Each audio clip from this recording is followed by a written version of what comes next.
What was the fiercest battle of World War II? The Battle of Stalingrad, the Battle of the Bulge, D-Day or Midway? Each of these engagements has its own claim to fame. But there's one that stands above all others in terms of sheer brutality and the number of casualties inflicted. Even more surprising is that it happened in a place you wouldn't expect. It was the battle that pitted Japanese soldiers against each other. It's me, and this is the story of World War II, where even the enemy of your enemy can become your enemy. By 1943, the war in the Pacific had settled into a bloody stalemate. Japan controlled most of the region between the Korean Peninsula and Australia. At the same time, the Allies were massing their forces in anticipation of retaking the Philippines and the rest of the Pacific islands that Japan had overrun. There was still one major piece of territory that hadn't been settled yet: China. From the Japanese perspective, they could hold off the Allies in the south as long as they kept Chinese nationalists Chiang Kai-shek and his army from joining the fight. Chiang had spent much of the war fighting the Japanese with only limited success. He desperately wanted to demonstrate that he could make a difference in the war effort and prove himself as a leader of China. At the same time, he needed to protect his troops from being wiped out by the Japanese.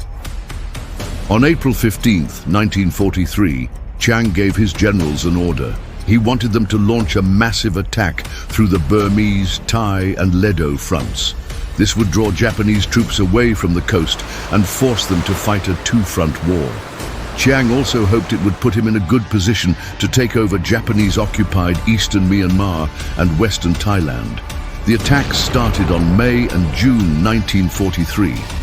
With the help of American air power, the Chinese quickly advanced into Burma and Thailand. Within 2 months, they pushed the Japanese back 200 miles. The Chinese victory was costly. They lost nearly 100,000 men during the advance, but it was worth it because now Chiang had an ace up his sleeve. His army could march into northern Thailand and drive the Japanese right back into the sea. All he had to do was get the Allies to agree. By July, Chiang had convinced the British and Americans to let him use a port in northeastern India to supply his army. Chiang ordered his troops to stop their advance and prepare for the final push into Thailand. But when the Chinese reached across the border into Thailand, they found the country completely abandoned. The Japanese had left without firing a single shot. Where did they go? It wasn't long before the Chinese discovered the answer. The Japanese had retreated about 100 miles north to a series of hills near the town of Tengyue.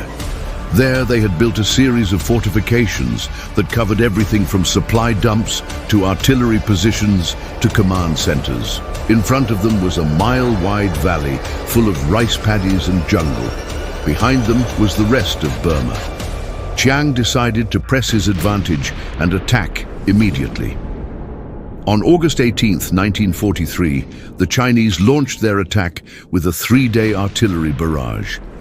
Then the Chinese infantry charged down the hills, but once they entered the valley, they came under heavy machine gun fire. Wave after wave of Chinese troops ran into the valley and just as quickly ran back out again, leaving behind hundreds of dead and wounded. The Chinese commander, General Lu Han, sent scouts into the valley to see what was going on. What they saw almost made them turn tail and run. In front of them were thousands of Japanese troops who fired at anything that moved. When the scouts asked for reinforcements, Lu Han simply shook his head. His entire division was pinned down, and there was no way to reinforce them without taking heavy losses. Lu Han called for air support, and American B-24 bombers arrived over the battlefield. They dropped their bombs and strafed the Japanese with their machine guns. For a moment it seemed as though the Japanese might be overwhelmed, but then more Japanese troops came pouring out of the hills. The Chinese watched in disbelief as the Japanese troops charged straight toward the bombers.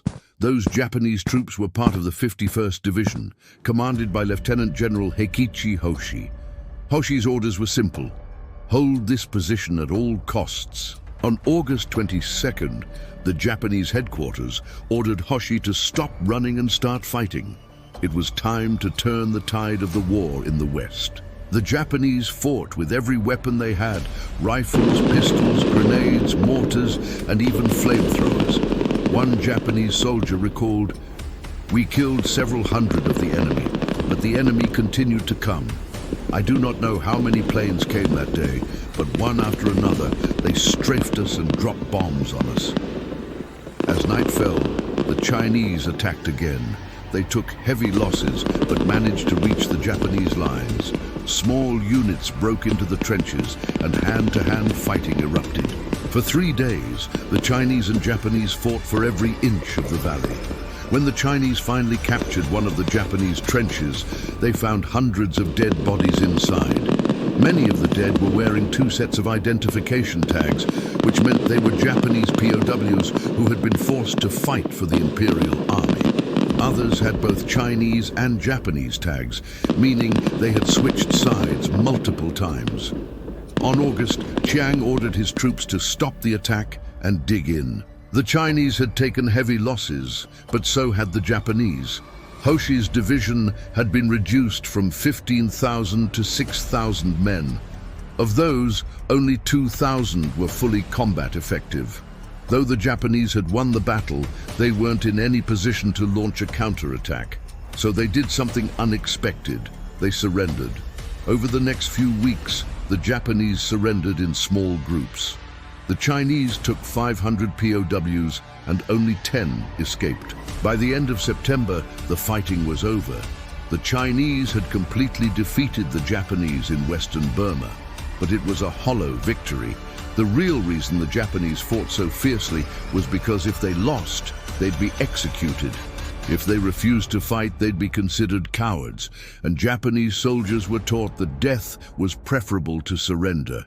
Even if they laid down their weapons, the Chinese wouldn't take them prisoner. Instead, they were forced to either pick up their rifles and keep fighting or get shot. In the end, the battle for Teng Yue remains one of the bloodiest battles of the war, but it's rarely remembered. This is probably because it was overshadowed by other battles like D-Day, which happened just 3 months later. Had it not been for D-Day, Teng Yue might have been the most important battle of the year. The Japanese army in Burma numbered around 100,000 men. If Chiang had pressed his attack after capturing Tuen Mun, he might have defeated the Japanese in Burma and cut off their escape route to India and Thailand. This could have forced the Japanese to sue for peace. That may have ended the war in Asia 2 years early. As it was, the Japanese returned to the defensive. The Chinese never got another chance to finish them off. After Pearl Harbor, the United States entered the war and stopped Japan's advance across the Pacific. Once the Allies started winning in the East, Chiang stopped worrying about a Japanese invasion of India and turned his attention to securing his borders. Though the Allies eventually drove the Japanese out of Burma, they never forgot the lessons learned at Teng Yue. During World War II, more than 1 million people died trying to subdue Japan. When the United States dropped 2 atomic bombs on Japan in August 1945, it ended the deadliest conflict in human history. I've been your host. Tune in next time for more stories about World War II.